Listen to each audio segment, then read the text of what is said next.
आज नयाँ वर्ष 2026 कसैको लागि खुसी उमङ्ग र उत्सवको दिन होला भने कसैको लागि दुःख व्यथाले भरिएका र अस्पतालको शैय्यामा छटपटाइरहेको अवस्था होला।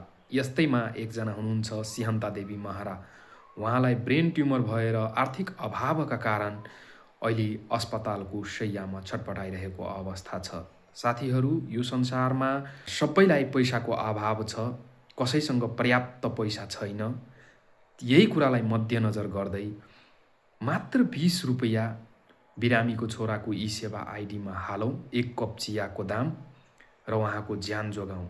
यो 20 रुपैयाँ उहाँको लागि धेरै ठुलो हुनेछ र संसारभरि यो पोस्टलाई फैलाइदिनु ताकि सबैले 20-20 मात्रै गरेर एउटा ठुलो रकम उठोस् र उहाँको उपचार चाहिँ सफलतापूर्वक उहाँलाई बचाउन सकियोस् भनेर यो लाज नमानिकन 20 रुपैयाँ मात्रै पनि हाल्नुभयो भने तपाईँहरू यो धेरै ठुलो हुनेछ उहाँको लागि। हस्, धन्यवाद।